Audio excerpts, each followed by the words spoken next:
What's up, Bulls Nation? Welcome into the CHGO Bulls podcast, presented to you by PointsBet. Don't forget that promo code CHGO when you sign up to live your bet life. And boy, I sure did week one of the NFL season. I'm Peck. You can follow me on Twitter at Bulls_Peck. Reunited with my guys, Big Dave. He is at Bow BWL Sports. And Will, the Thrill, the GOAT, Gottlieb, still down in Brazil. He is at Won't Gottlieb on Twitter. As always, we are CHGO_Bulls on Twitter. We got our guy, our producer, Joey, working things behind the scenes. Joey. Gentlemen, hello.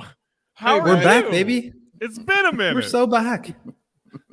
Can I compliment Joey real quick also? Because I complimented Will on his look, but I didn't compliment Joey on his look that he got going. He got a new hairdo happening right Fresh now. Cut. Show the people. Show the people, Joey.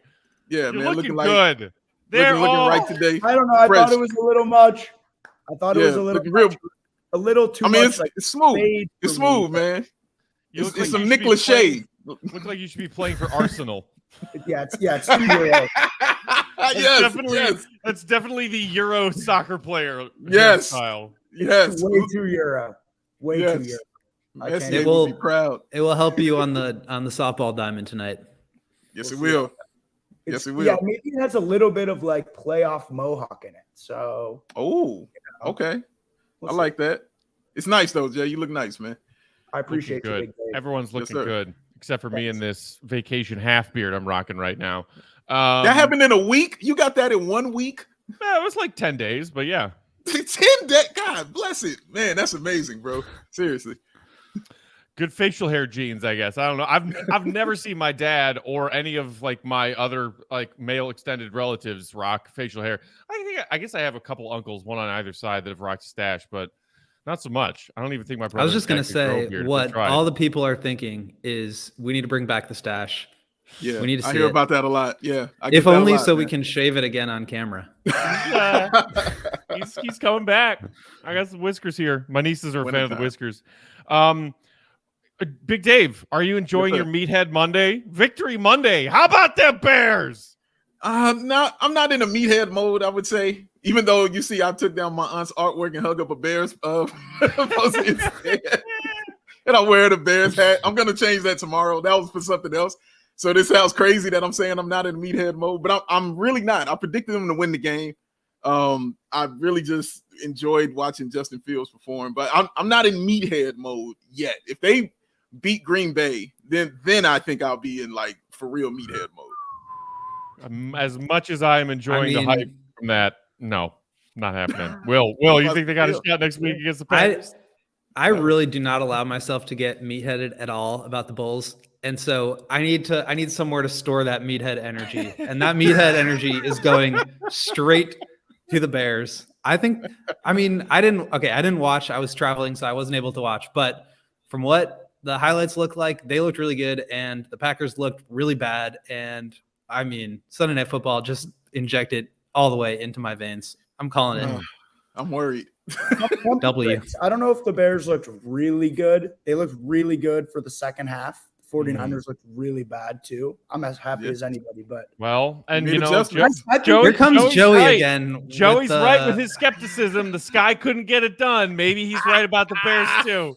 I think the Bears could beat the Packers, but I'm not coming out here saying like, wow, like, they're forced to be reckoned with in the NFC. Like they looked horrible in the first half.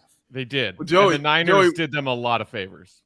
Joey, were you saying that about Texas and Alabama? Big Dave, no. That was as big of a loss as you will see. I didn't bring it up. Let the record show I did not bring this up. Big Dave brought it up. Yeah, I did. I brought it up. That is as positive a loss as you will have for any sporting. Texas losing by 1 should be for all considered a win for all intents and purposes. Okay, right on, man. Right on. But before we move to Bull stuff, I know this is a Bull podcast, but some of you out there listening and watching are probably Chicago sports fans across the board. Speaking of the Bears and their big win, this happened while I was on vacation. I don't think I heard you guys mention it because you guys didn't do any shows together last week other than one that we pre-recorded. No. Our additions to our CHGO Bears team that happened last week, I am so stoked about it. In case you haven't heard, our CHGO Bears staff multiplied in all of the coolest ways for this upcoming 22 season. Corey Wooten former Northwestern Wildcat, former Bears defensive end, the man who ended Brett Favre's career, is rocking with us at CHGO Bears every Monday this football season. We brought Mark Carm, a.k.a. Carm, on board. You know him from WGN Radio, from Fanside. He's been covering Chicago sports in this city for years and years and years. So excited to have Mark Carman on board.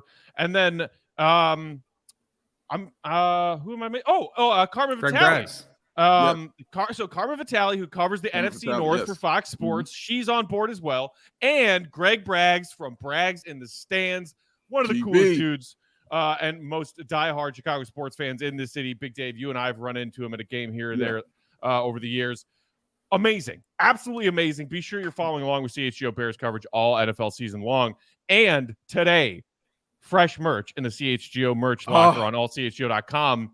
Inspired. Can you believe how by fast that they turned that around? Victory. My goodness. Shout out to Eric over at DNVR who leads up all of our t-shirt designs and stuff. It's up. It's on CHGO Sports Twitter. It's on CHGO Bears Twitter. Go hit that link and go get it because it's dope. You're right. I can't believe how quickly they got that shirt on in the locker. They're gonna be doing it all year.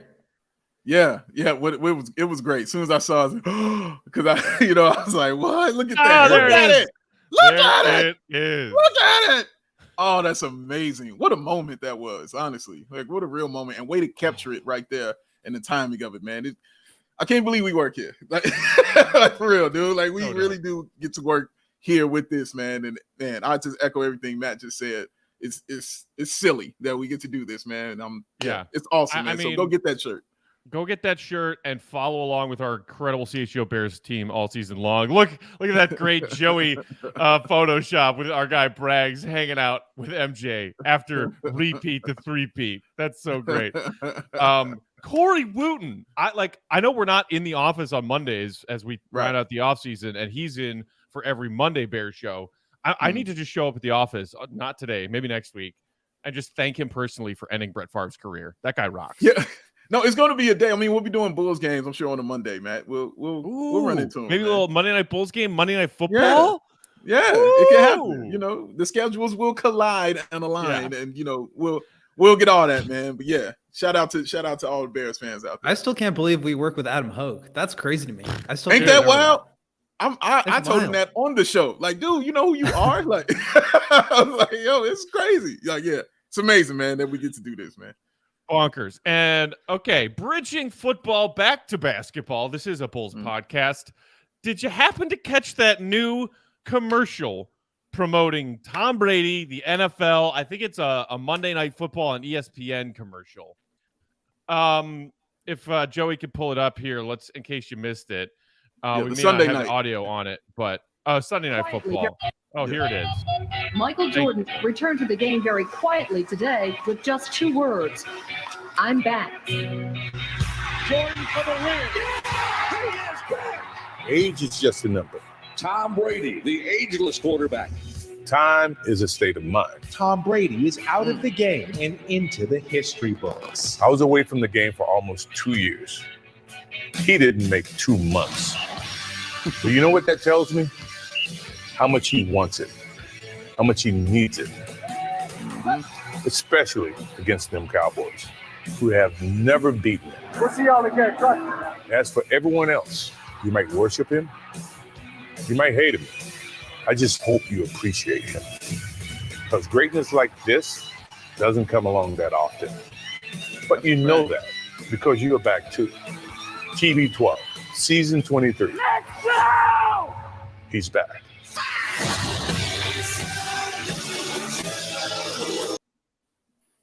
That man is goated. Shout out to Clutch Points for posting that video. Gross. This is gross misconduct by Michael Jeffrey Jordan. Why? Why did he do this? I'll tell you why.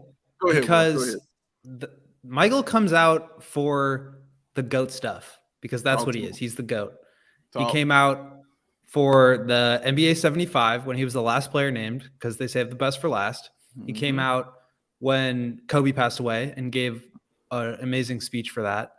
And he did The Last Dance. He came out for that. And he did this. Like, he comes out for the GOAT things. And Tom Brady Love him or hate him, he is that for football. I think it's a little. I think it's like, I wonder how much they paid him. You know, like I wonder if he just did this out of the kindness of his heart. I kind of doubt it, but MJ doesn't do anything he doesn't want to do. Yeah, exactly.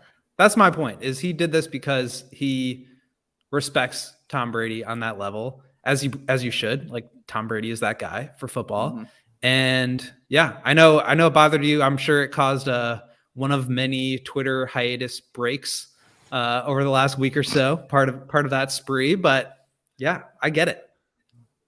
Yeah. So look, yesterday, I knew that this was happening about a week before, because they put it out like a week before that this was going to happen. So when I looked on Twitter and I saw what Matt, losing his mind and whining and moaning about this, I immediately was like, well, all right, I'm not going to say anything because I don't even feel like talking about this and discussing this. And then Matt is like, hey, we should talk about this on the show. And I was like, oh, God. Now I got to listen to a grown man whine and cry about this again all over. I don't want to hear that. But I'll give it to you, Matt. Do your thing. Like, look, Tom Brady's the GOAT. He's the greatest ever. That's everything Will just said is correct. Greatness follows greatness. That's really all that is. Okay. First of all, you're not wrong to assume that all I wanted to do about this was piss and moan and whine. Yeah. Because I love doing that about shit that I hate. And you know I hate this because you know how much I hate Tom Brady. I do. MJ is the GOAT. Spanning all sports, spanning the universe, MJ's the GOAT. There can be only one. But I'm going to lay down some context for you guys, which backs up why I have an issue with this, because to me, there are so many flaws in the logic of the comparison. Not Michael's greatness and Brady's greatness, but this entire commercial being about how Brady stepped away and then, like, his love for the game, he had to come back, and comparing it to MJ retiring in 93 and then coming back in 95. If you actually look at the context of those two scenarios, they are nothing alike. Nothing. MJ left for a variety of reasons, all of which were valid. He was sick and tired of the media driving him out of the league, trying to tear down this hero that they created themselves. The shit about the gambling, the Thomas Askinas book, the stuff about going to Atlantic City during the playoffs against the Knicks. Then his father is tragically murdered. And then people start trying to connect dots between MJ's gambling hobby and his father's murder. And he was like, you know what? Y'all suck. I'm done. And also, my late father, who was a close confidant, a best friend, and a great father and role model to me, who I miss dearly, always wanted me to play baseball. So I am fed up with the NBA. I'm fed up with all you people. I want to go play baseball for a while. Which, by the way, if it weren't for the lockout, MJ probably makes his way to the majors. Everybody who was around watching him play baseball in that 18-month span believes that. The man hit over 200 in AA ball. Yeah. It's insane. And then because of the lockout, MJ's like, well, I'm itching to play. I got to do something competitive. And he started showing up at the Berto Center for some Bulls practices. And his teammates were like, come on, man. Come on. Just come back. Just come back. So he came back to prove that he could still be the best player in the NBA, the best basketball player on the planet. And he was right about that. But all of that context, none of that is the same for Tom Brady, who's just old, has won a lot, thought he was ready to hang it up, spent a summer hanging out with his wife and kids, and was like, oh, hell no. I guess I'll go play another season.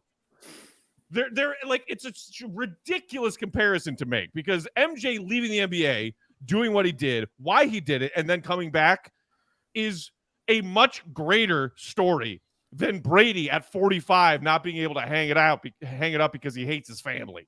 Like, come on.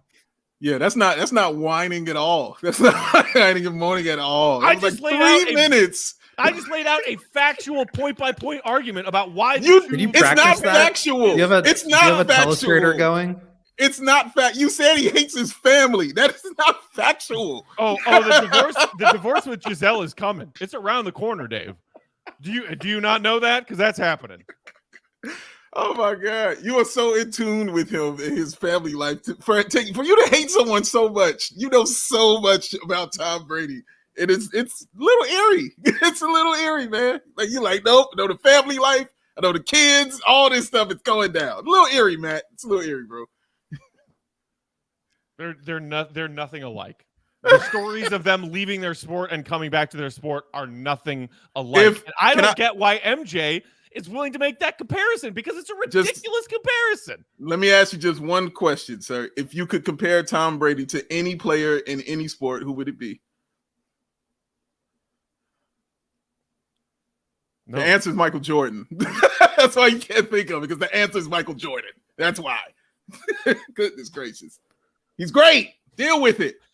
Adam in the comments saying it's not like Jordan didn't remember all of that when he did the commercials. That's what I'm saying. That's what I just said. It's like, I don't get why MJ did this, because I don't think that MJ thinks that Brady is on his level. Like, yeah, I know he's got all the rings, but come on. They played pickup basketball together. Yes, they do. They are cool with each other, man. And they're both stupid rich. Like, yes, they are on each other's level, Matt. Whether you want it to be or not, that is the level. Nobody else is on their level. He's on his mountain. He's on his mountain. Nobody else. It's the story arcs of the whole "I'm back" thing in the commercial that bugs me. That's what bugs me.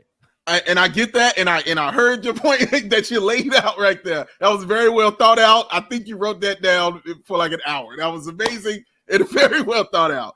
But then I'm just talking about Gress. All me and Will were saying was it was just greatness coming out for greatness. That's it, man. That's all it was, bro. Like, it wasn't that deep.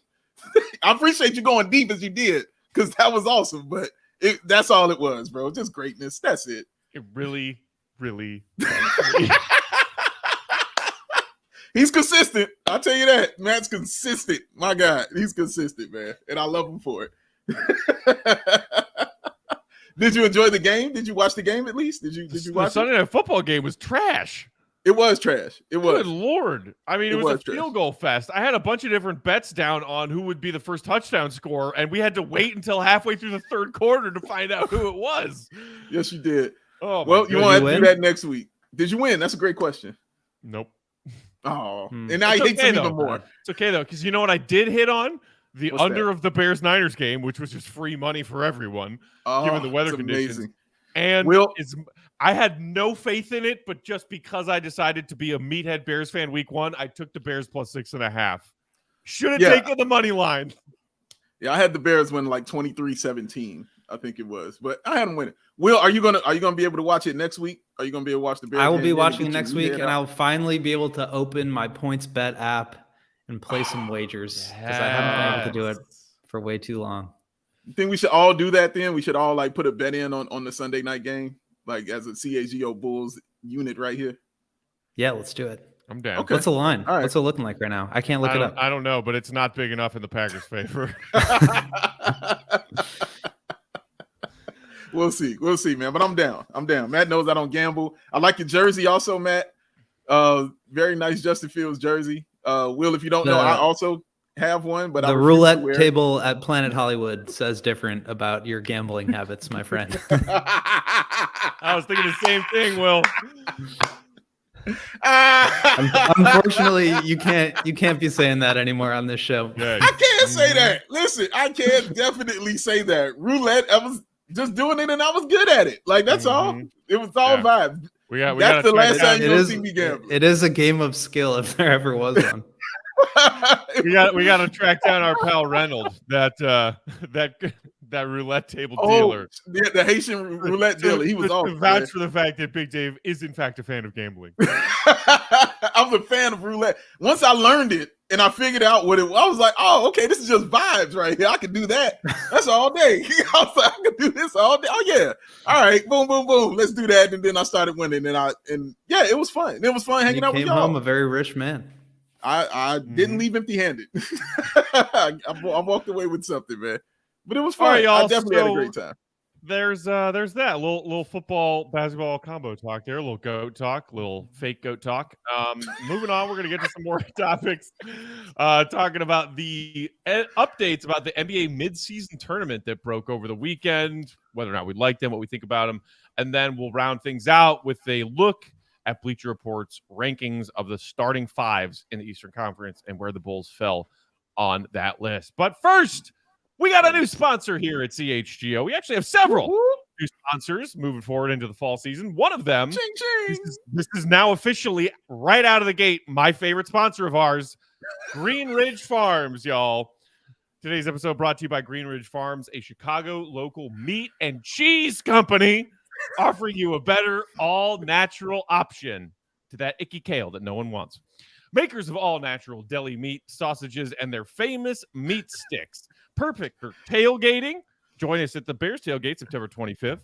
Happy hour, school lunches. These all-natural meat sticks are hardwood smoked for 8 hours. And with 16 grams of protein per stick, make a perfect post-workout snack, too.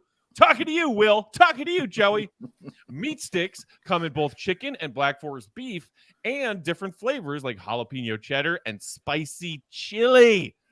Delicious because they are made from recipes generations in the making. And being all natural, they deliver a fresh and flavorful alternative at snack time. You can always find them in the refrigerated section at Costco, Sam's Club, or in your local Chicagoland grocery store. And right now, when you order any 3 meat products at greenridgefarm.com and include a pack of meat sticks in your cart, those meat sticks will be free. That's right, free. Simply by using promo code CHGO at checkout. Delicious, healthy snacks at greenridgefarm.com. Oh, man, I missed you, Matt. I missed you too, buddy. And after you have that, you're going to have to wash it down with something.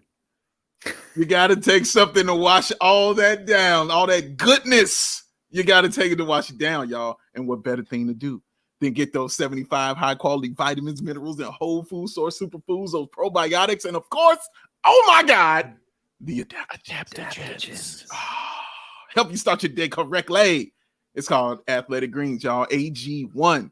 That special blend of ingredients that supports your gut health, nervous system, immune system, energy, recovery, your focus, and your aging. All the things you need to be taken care of. It's lifestyle friendly. It's vegan. It's dairy free. It's gluten free. Contains less than 1 gram of sugar. No GMOs. No nasty chemicals. No artificial anything. And it does all this while still tasting amazing. And it's cheaper, y'all. It is cheaper than that cold brew habit. It's less than $3 a day is what it costs you. It's cheaper than getting all them different supplements yourself. You're investing in that all-in-one nutritional insurance. But don't take my word for it. Take the word of the GOAT, who's looking amazing over there. You know why? Because it's that Athletic Greens. You better tell them about it, Will. I just want to say, you're supposed to start your day, as you said, Dave, with the Athletic Greens. So if you're going to be eating, what is it, Green Ridge Farms? Yes, you gotta be drinking your Athletic Greens first. That will allow you to take it all down. All do it that healthily. delicious meat and cheese, baby. Get the nutrients that you need.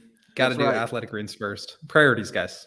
Oh, prioritize. And to make it easier to do that, Athletic Greens is going to give you a free 1-year supply of that immune-supporting vitamin D and 5 of those free travel packs with your first purchase. All you have to do is visit athleticgreens.com/CHGO Bulls. Again, that's athleticgreens.com/CHGO Bulls to take ownership over your health and pick up the ultimate daily nutritional insurance, because it's Athletic Greens. You scoop it, you dump it, you shake it, you drink it. Will? You feel it. What a great combo. It Green is. Ridge Farms, meats and cheeses. That's Some right. Athletic Greens. I think that's a good thing. Oh my God, I That's can't a wait. good thing. I'm seriously gonna hop on their website right after we wrap up and order some.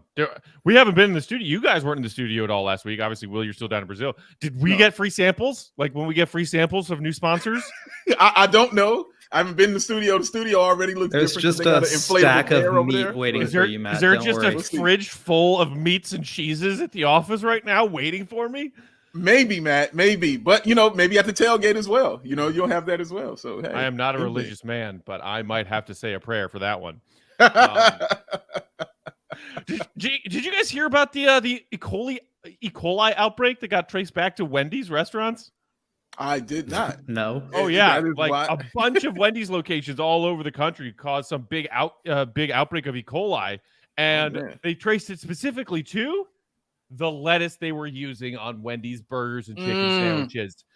Never got E. coli from a meat stick. That's all I'm That's gonna right. say. Yeah. What did vegetables do? See, you just bad mouthing them. I've said nothing bad about Greenwich deliciousness. You know what I mean? It's not necessary to badmouth it, sir. But I hope everybody feels better. You got a heart of gold, my friend. Such a diplomat. Hey, man. Hey, be kind. Meat is delicious. I never said it wasn't good. It's delicious. It's amazing. Oh, my goodness. Speaking of diplomatic, the NBA and the Players Association are currently still working out and negotiating the terms of this new mid-season tournament that Adam Silver and the league executives appear to be obsessed with.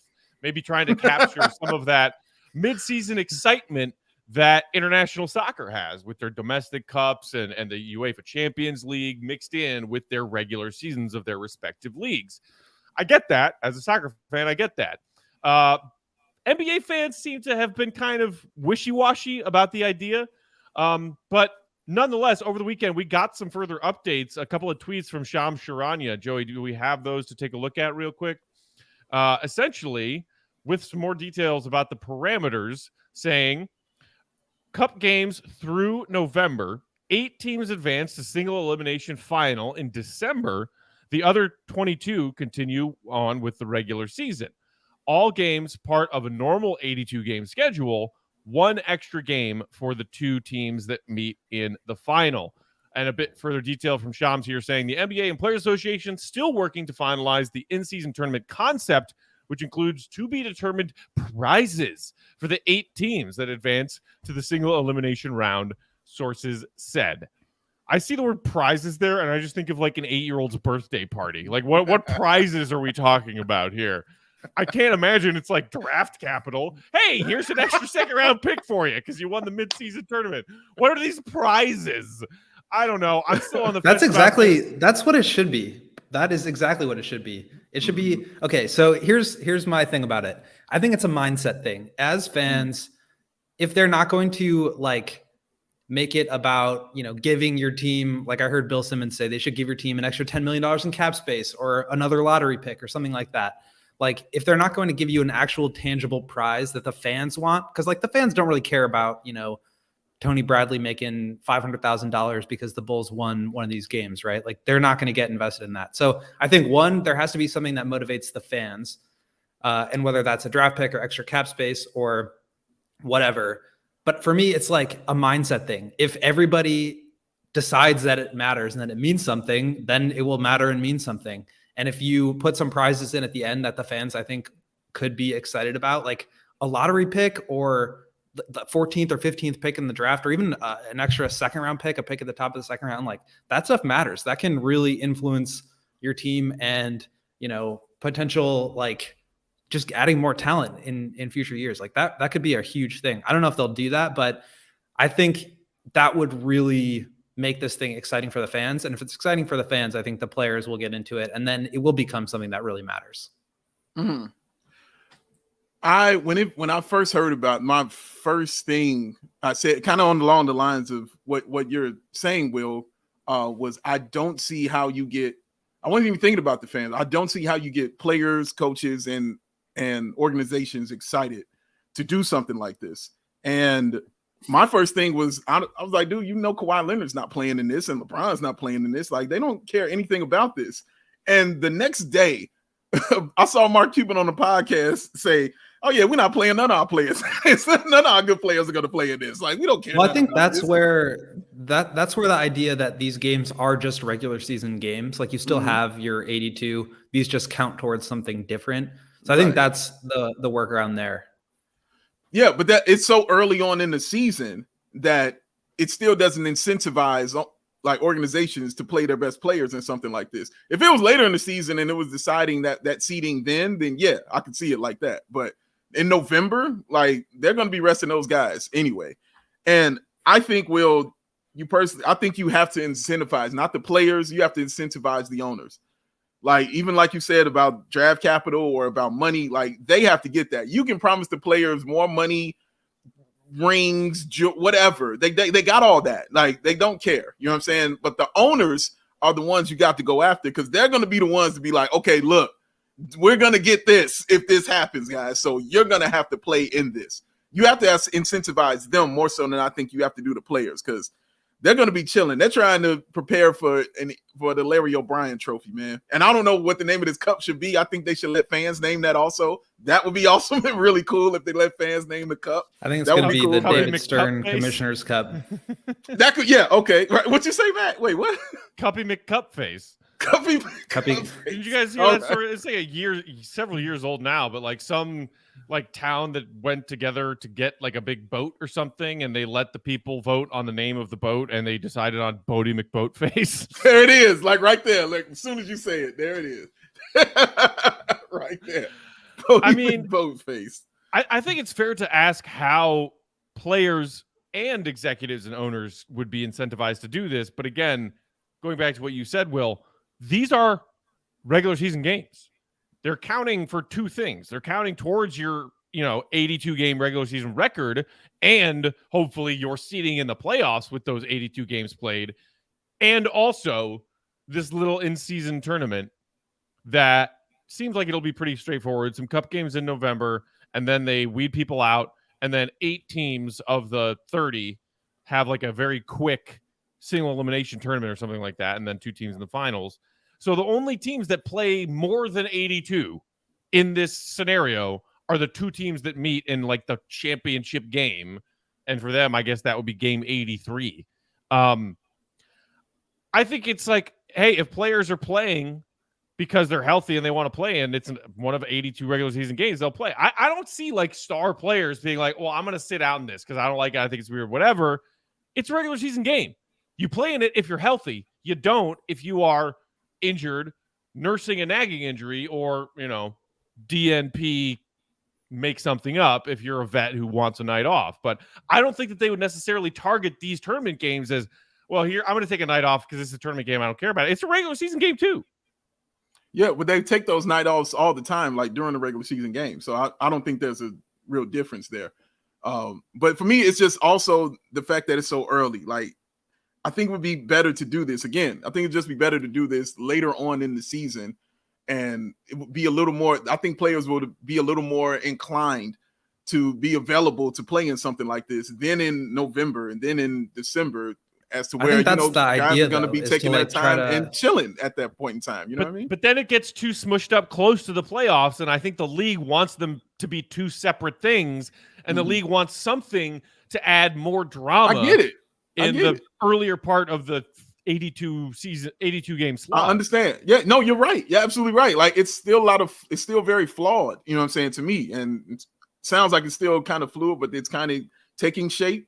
But I mean, yeah, like they said as soon as not this coming season, but the season after 23-24. Yeah, 2023, right. They look like they're gung-ho and moving forward with all this. So I'm just interested in seeing how they really get those guys just really on board with all of this. Because hearing Mark Cuban talk about it, who was the owner, and kind of echoing the same stuff I was saying, just shows that everybody's not really on board with this yet.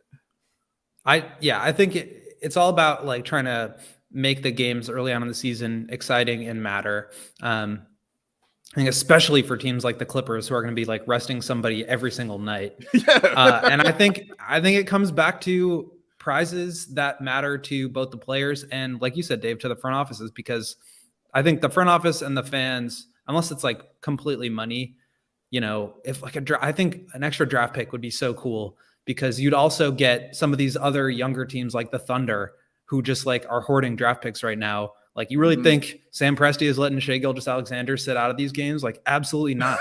So, and the Bulls too, for example, who don't have a draft pick in the first round this year. Like, that could be a huge asset that now allows them to make another trade for a player for next season. Or at the deadline or whenever it may be. So I think that could be a really valuable thing for the fans and the front offices. And then obviously for the players, I don't know if it's monetary, but again, if everybody else assigns value to it, then it will become valuable. Maybe the players catch on later, but like if fans are now saying, well, LeBron's not my GOAT. He never had one of these Commissioner Cup trophies. Like, LeBron's going to start trying for one of these Commissioner Cup trophies because he wants that added to his legacy. It's the same thing with like these conference finals MVPs. Like, Steph Curry is the only player to win the Magic Johnson Western Conference Finals award. And like, that will soon become something that people care about. It does. Yeah. Like, people are averse to change because they think it doesn't matter or whatever reason.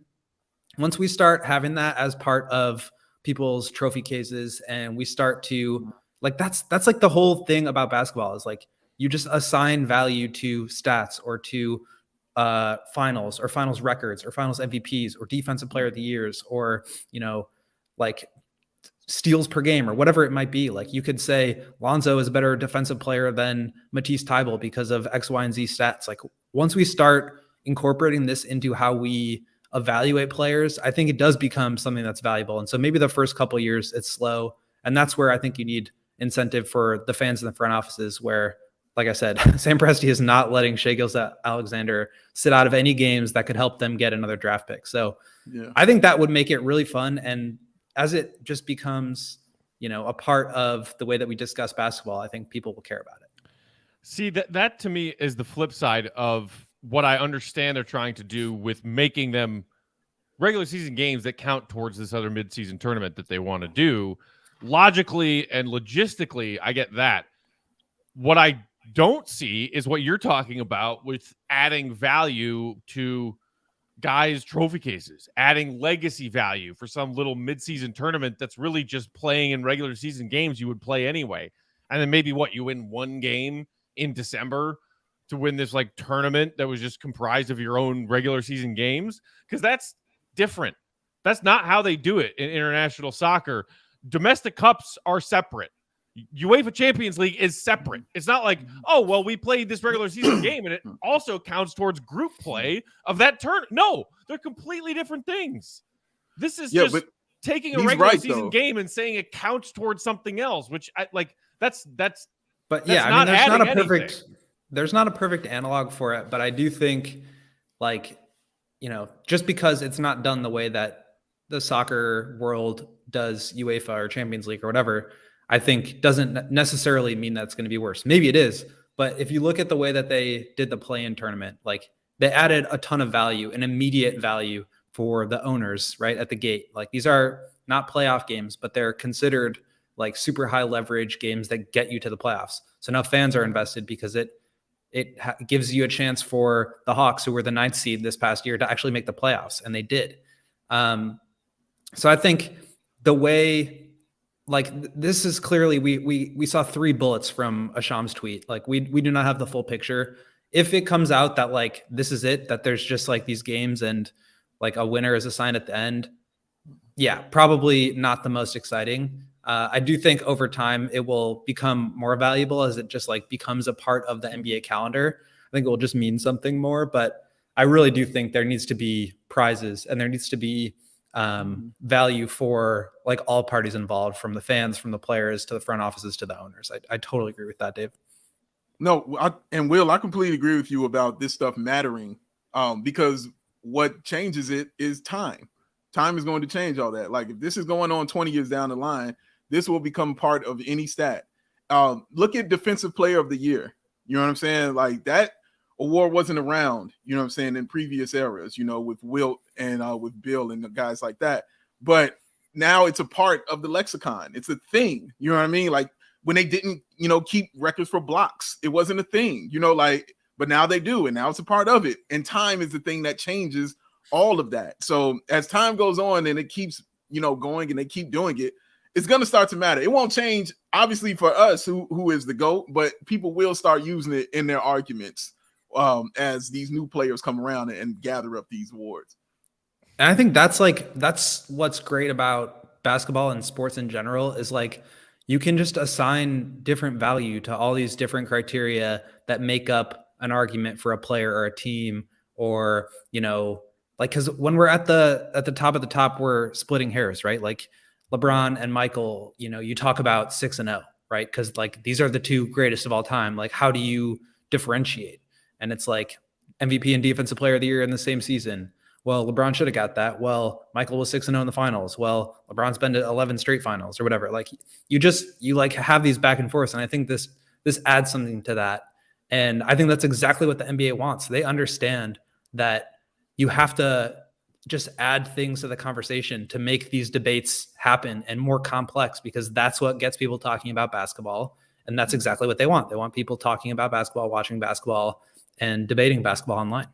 Well, I mean, I think there's some truth to that. I think from my perspective, the two biggest truths are it's a cash grab for the owners and it's a ratings grab for the league. Because they can say, "Oh, this game means something. This isn't just a Joe Schmo, middle of November regular season game. This is a cup game."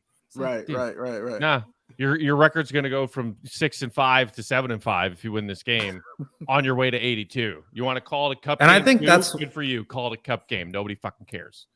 I think that's what we're all in agreement on here is like that there needs to be something that you take away from this that's like that makes it matter more than a regular season game.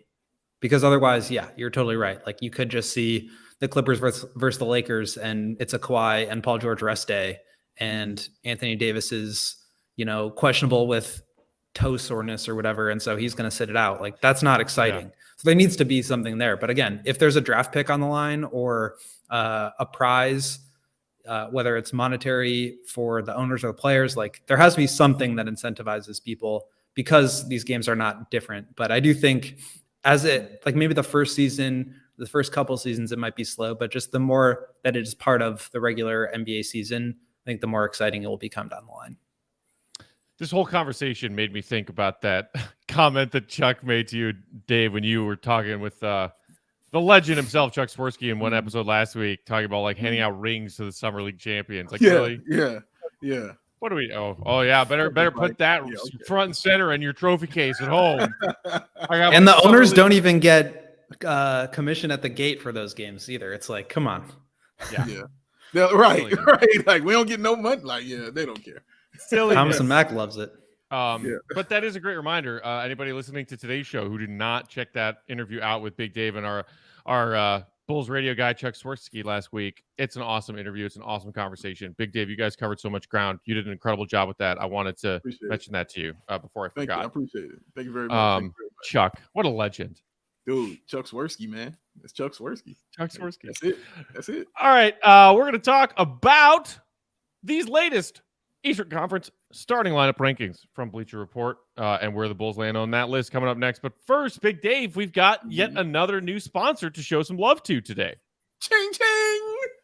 Yes. More sponsors, baby, and we love it. And this one, y'all, is something you can use because it's Pins and Aces. You heard me, Pins and Aces. It's the official golf apparel partner of CHGO. Oh, yeah, we do it all over here.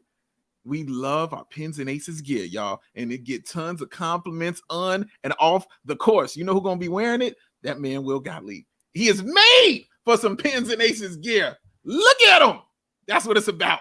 It's a family-owned golf and apparel business, y'all. They make polos, hats, golf bags. All of them are amazing. And also, guys, they make the beer sleeve. It's an innovative product that allows you to store 7 beers. You heard what I said. 7 right inside your golf bag, keeping them cold the entire round. All right. That's going to get my man Matt Peck out on them links when you get something like that.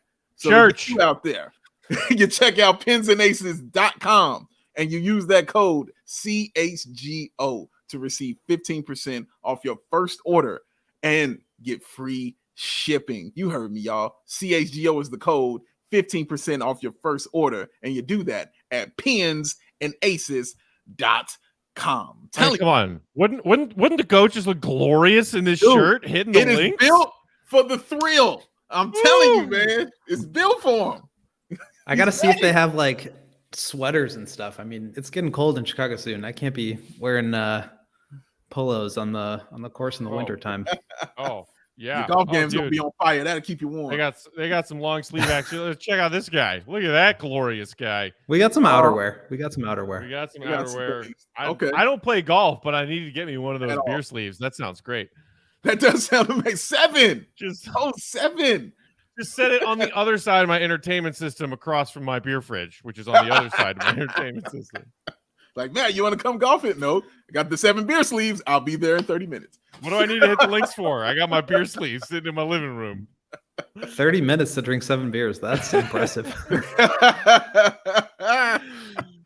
In the immortal words of Barney Stinson, challenge accepted. All right, guys. Bleacher Report. They love their rankings, and we like to talk about them sometimes. Some of them are dumb. But so in case you missed them, these dropped recently. They ranked the projected starting lineups of both the Eastern and Western Conference for the upcoming NBA season. And I got to say, I think that the Bulls are pretty much right where they should be here. We can get into some of their reasons for this, but there you see it. The Bulls, top of the right-hand side at number 8. Celtics, Bucks, Sixers, no surprises there. Cavs all the way up at number 4 after the Donovan Mitchell trade. Brooklyn Nets at 5. Hawks and Raptors, I think the two where we can start the conversation to say, do those teams have starting fives that are more impressive than the Bulls? And then also, interestingly, that they have the Miami Heat, last season's number 1 seed, at 9, one spot behind the Bulls. Guys, what jumps out to you here? That Heat one, like you said, jumps out to me first and foremost, because I think it's correct, honestly. But the Bulls one, well, not before I even get into the Nets one, also jumped out at me, because when you first see it, your first thought is, what? You're crazy. And then you immediately remember Kevin Durant, Kyrie Irving, Ben Simmons. That's the team. You're like, okay, carry on. You're like, all right, go on with your day. Like, that's a vicious starting lineup. It's interesting also because I feel like the top 3 were just based on them being good, and where they finished, more so than anything else. I think like 4 on down were where they really were considering, well, this starting 5 is this, and they have that and that and that. But the top 3 is just because they're the top 3 teams. And they're like, yo, you're the top 3. You're up there, okay? And any way you want to put it up there, this is how you finished. You're going to be in there. That's just how it goes. But yeah, man, I don't have a huge problem, like you said, Matt, with the Bulls and where they were. I can nitpick on it for sure. You know what I mean? And say, yeah, maybe I have them, over the Raptors and I know we don't want to hear that over the Raptors and things like that. I knew somebody was going to say it. but maybe I could have them over Atlanta. You can argue all of that stuff, I think. But for me, it's not egregious enough for me to just be offended by it. You know what I'm saying? I think I just want to start with the Heat and as an extension of that, the 76ers. I think we're overrating PJ Tucker a little bit. Not like just us 3, but like the basketball world is talking about PJ Tucker like he's like the like missing link to winning a championship if you're the Heat versus the 76ers. Like, he's a solid player. He's 37 years old. He had a nice resurgent season last year, but was like not very good the year before that. And I mentioned he's 37. So, I mean, he's a good player. I think he helps both teams a lot. Like, Caleb Martin is definitely a downgrade, and that's the reason why the Heat go, down to 9. But like, I wonder if we could take a look at what they did for this last year and see where that Heat lineup is. Like, they are always really good. And I don't expect the Heat to drop off quite as much as I think some people are. But I digress. I think the Bulls should be above the Raptors. Wait, sorry, who was in front of them? The Raptors were right behind at them. 7, Hawks at 6. Raptors at Brooklyn 7, at 5. Hawks at 6. Yeah, I think the Bulls should be 6th. And I think they get knocked a lot for the fact that they're unhealthy, but that's exactly what this is looking at like what their projected starting 5 is, how good that would be. And like, we saw that group, it was very good. What are we doing here? Like, we don't know what the Cavs even will look like. I mean, Karis LeVert starting at 3, come on. Like, he's going to really hurt them defensively. And if you play Isaac Okoro, then you have a complete 0 offensively. The Hawks, I think they could be very good, but and they probably have the best player out of that group, right? Like, Trae Young is the best player on both teams.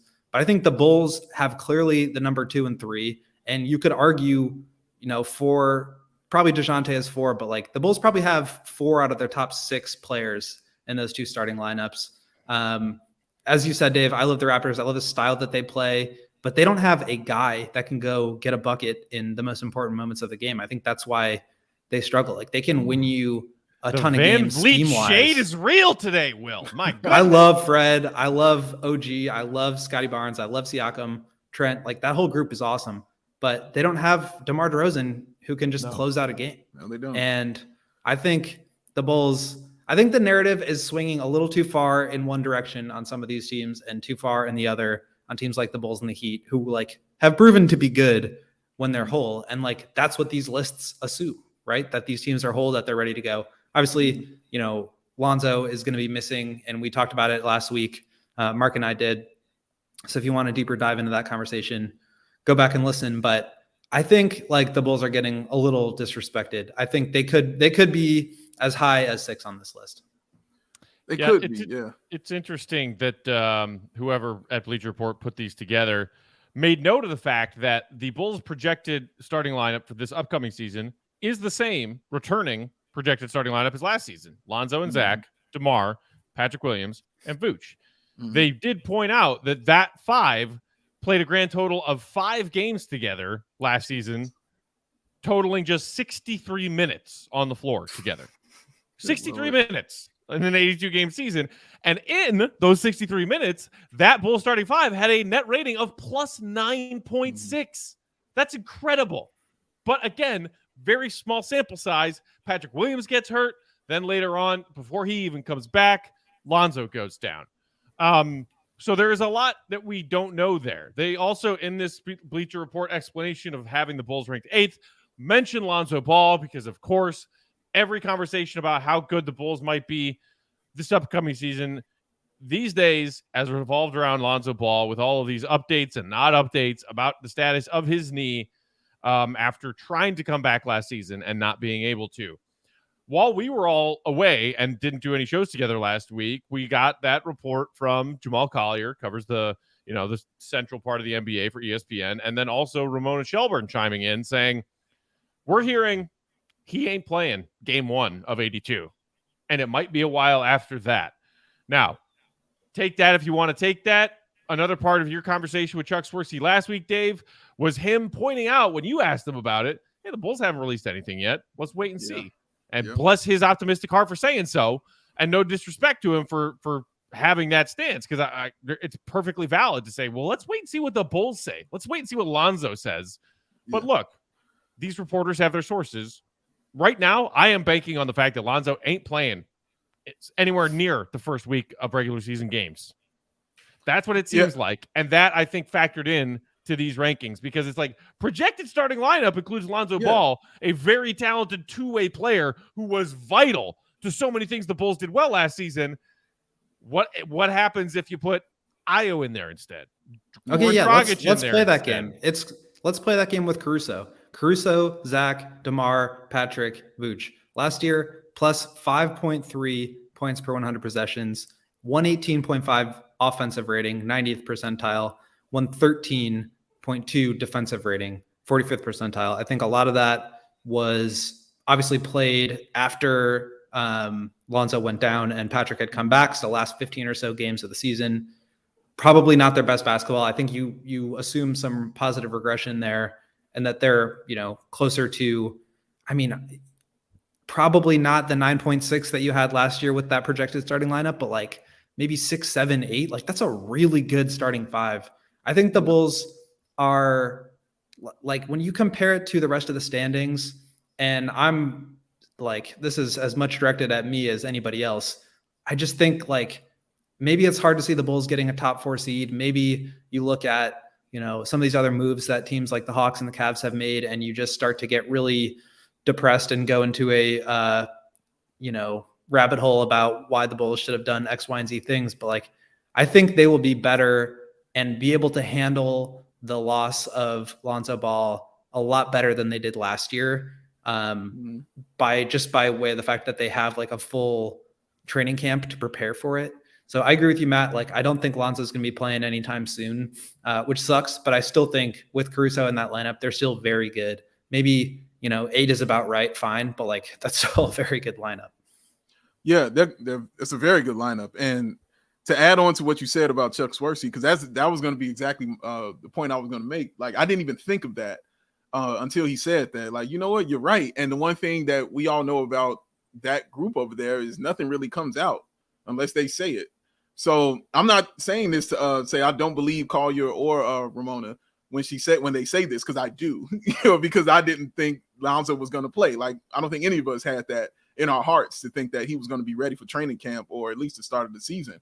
But to sit there and have that ideology that, well, you know what, it's a front office where nothing really leaks, And unless you hear it from them, it's hard to determine something. To have that ideology is logical to me. It makes a lot of sense to wait and see what they might say about it. But just from what we've, kind of seen and kind of feeling on this and then hearing that, like, no, I don't expect him to be there, but I don't think it's ridiculous to sit there and say, well, I haven't heard it from this front office. Like, why should I worry about it yet until they say Well, I think this is kind of a separate discussion, but I think that we kind of have heard it from the front office, like everything from Billy and AK at Summer League saying, Lonzo's progressing, but not as quickly as we would have hoped. And the fact that we don't know for a fact yet that, training camp is starting in like 2 weeks. The fact that we haven't heard from the Bulls that Lonzo is ready to go tells me that he's not ready to go. So I do believe that reporting. And I think it would be kind of crazy. I think way more likely than not, he is not going to be playing to start the season. So I agree. That's I think we're all on the same page with that. But again, taking it back to this, where does the Bulls starting lineup rank? It's probably not this lineup that that Bleacher Report gave, but I think with Caruso slotted in there, and I can look it up with Io instead of Caruso too.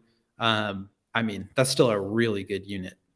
Yeah, it is. Subbing Caruso in there is still a very good unit. I'll get to a couple comments. Daddy Fish saying that the Bulls could be anywhere 6 to 9 on this list. That's kind of where I am. I think they came out on the low end of where I expected them to be. And I'm not all broken up about it. Bleacher Report makes these rankings all the freaking time. I don't really care where they have them, but that's where I would have had them if I had to guess before seeing it. Probably somewhere 6 through 9. Dontavius thinks it's a pretty put together list. Also saying he thinks that the Bulls will handle the ball loss better, but it won't be perfect. And look, if you're prepared for it, if you come into training camp knowing we're not going to have Lonzo until, I don't know, January, let's just say that hypothetically, you can make a game plan. It still doesn't take away from the fact that you're losing one of your highest volume and most efficient 3-point shooters from last season. You did not address that weakness on your roster this offseason, and you are down one of your elite perimeter defenders that made your defense work last season. I mean, those things are all still true. Absolutely. Niles, what up, Niles? Saying that he thinks that the Bulls are a top 3 seed when healthy and top 6 when unhealthy, and last season showed that. Despite what pessimists think we got better this offseason, we'll be fine. If you want to call Drummond and Dragic a gradual improvement on the depth of the back end of your roster, sure, okay. Can Dragic be more useful than Big Dave's guy, Matty Legend? Hopefully, if he's still got something left in the tank. Is Drummond better and more useful than Bradley or Tristan Thompson? Probably, hopefully. That's about it. We'll also see how they handle the schedule. It's not the cakewalk schedule that they opened up last season with. So if they got some quality opponents out of the gate and don't have Lonzo Ball out of the gate, it's hard to see the Bulls being a bona fide, not worried about the play-in team, at least for the first couple months of the season. Yeah, it's going to be interesting. I'm sorry. Go ahead. Dave. Oh, thank you. It's going to be interesting watching it, only because I do agree with the fact that they know that this is coming, and they know that Lonzo not being there was a thing, and they dealt with it before last year. And I think also we're not mentioning Io either. I think he's a huge part of this as well in this equation. His ascension and him getting better and him performing better on that floor will also alleviate some of those concerns as well, along with Caruso. But they're approaching it in a sense that they know that it's just my thinking. I'm not saying that, it's confirmed that he's going to be out there, but they're approaching it in the sense that, hey, he's not going to be here, and guys might be preparing a little bit differently, for that kind of thing, more so than them being thrusted into it when he went down in January, and then they had no clue when he was going to return, so they didn't know what the lineups were going to be or how it was going to shape out. You understand exactly what it is now when you take that floor and who's going to be doing what and where they are going to be. You get it. You know what it is. So you're easier to approach and to deal with certain things. We'll see if it works. We don't know. We'll see if it is great. We'll see if it's not. We have no idea. It's going to affect you because we know how good Lonzo Ball is, but they have talent. And they have the one place they have depth is at that position with Caruso, with Dragic, with Ayo, and guys like that. You even want to throw Kobe in there, you can. But they have that kind of depth at that position, and guys are going to be better, and they're going to be better prepared for it this season. 100% agree with that. Yeah, and I think that's why it's important at some point for this news to just come out that he's out until X date or out indefinitely, because it's just so much easier on the players, the coaches, the fans to like know what the expectation is, that we're not just like waiting for this guy to come back and save us, because I think that is kind of like the reputation that Lonzo had last year of being the savior. Look what happened when they were healthy. Look what happened when he got injured. I don't think it's going to be that stark this year. And I think as long as they're like under the impression that they need to be able to move forward without him, which is I think where they are, then I think they'll be in a better position to withstand, him not being out there. Dontavia is saying, I agree, Dave. They know this is coming with the schedule, but the hope is they are battle tested compared to last year. If not, we're in danger. Maybe somewhat battle tested from last year, and people talking about this continuity. Niles chiming in with that, saying that how important that is. That's to me the interesting thing, is that I think a lot of Bulls fans after the first week of free agency all kind of looked around and were like, huh? What? Nothing? No big swing? Not even like a quality, like Hartenstein, not even something of that level, not prying Mitchell Robinson away from the net, and nothing like Drummond, Dragic, that's it. And I think most Bulls fans, not like a huge majority, but I would say based on what I saw this summer, a slight, at least majority of Bulls fans looked at the continuity, pitch that AK and Eversley gave and didn't buy it. There is a benefit of continuity. This will be this team's second season playing together as basically the same roster, save for a couple of, bench depth pieces. That is going to be the determining factor in a lot of this. Continuity bad, continuity good. Continuity would look a lot better if it looked like Lonzo Ball was getting ready to lace him up in training camp. But that is part of the continuity. Lonzo Ball was hurt coming into this season. Lonzo Ball still hurt. That's bad continuity, and you did nothing to address it. I'm sorry, not nothing. You added Goran Dragic. Okay. They play wildly different games, and they have wildly different skill sets. So, I mean, looking at all of that, to me, it's completely believable that the Bulls in this, at least as far as their starting five go, are nowhere near the top of the East, despite the all-star power of DeMar and Zach LaVine, and despite the very real possibility that Vooch is due for a big bounce-back season. Let's go, and maybe also the big possibility that Patrick Williams is due for a third-year breakout season. Let's go, Pete Wheel. But the Cavs thing is crazy to me. That is the thing. The Cavs converted to 3? At 4? The fourth best starting. Wow. Okay. I like you said, Will, with like overreacting to PJ Tucker. Mm-hmm. I think people are overreacting to this Cavs trade a little bit. Don't get me wrong. I hate the Cavs made that move because it is a win now move. And you don't look at the Cavs as a cupcake matchup on the schedule anymore, even if you did before. Yeah. But come on. Which you would have been wrong too. Yeah. I mean, unless you're the Bulls. I mean, they got a legit stud scoring guard in Garland, and they got a legit duo of stud twin towers in Allen and Mobley. Like that's and then they added Donovan Mitchell to that. Yeah, you got 3 all-stars on your team. Like that's you vicious. That's a vicious team, and we'll see if that, because that's also continuity also with them, with that starting five, them coming back. Bulls also have 3 all-stars on their starting 5. Yes, they do. Yes, they have. I know Bulls fans aren't a fan of labeling Vooch as an all-star, but hey, he's there 2 times. We beat the Cavs 3-1 last year. Just saying. Yeah. And what a wild card to round us out here from the comments. Niall saying Kobe White due for a breakout season. Stacey King gave us the guarantee. The Stacey guarantee. I forgot Kobe White was on the team. I mean, not really, but I forgot for a while now, as we've been discussing Lonzo Ball, the Bulls backcourt depth, Kobe White's still hanging around out there somewhere. All right. Sadly, we are out of time for today. Thanks everybody for tuning in. Missed you guys. Missed you, Dave, Will, Joey. Glad to be back. And missed you, Bulls Nation. One more reminder. Go give CHGO Bears a follow on the Twitter, on all the socials. Yes. If you aren't a member of CHGO yet and you really want great Bears coverage this season, in addition to this upcoming Bull season, now's the time to subscribe. Go get that awesome new Justin Fields shirt that just dropped today in the CHGO merch locker. And stay tuned for a fresh week of episodes. Dave, we're going to be in the studio tomorrow. I get to see your face in 3 dimensions. All up in this region right here. I don't even see. There's an inflatable bear in the studio now. I know. What's going on here? And a set of beautiful bags boards. Oh, those bags. CHGO logo on them.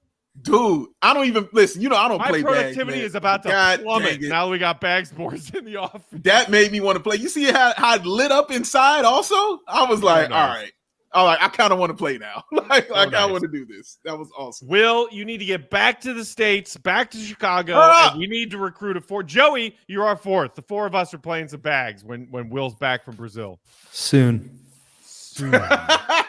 That's all. All right, y'all. I'll send a fax. I'm about to say that, Will. We're gonna get the fax. We're gonna get the I'm back fax. I was just about to say that. Tom Brady sucks. All right. Follow us on Twitter, Bulls_Peck, Bow, BAWL Sports. Won't Gottlieb. We are CHGO_Bulls. Climbing our way closer to that 5K mark on CHGO_Bulls Twitter followers. Y'all want Big Dave in the Tigers and Tukes for a pre and post game show early this season. Let's make it happen early because I need it. Until next time, for Big Dave, for Will, for our great producer and our pal Joey Spathis, I'm Peck. See you tomorrow, Bulls Nation. See you, Red. Be good.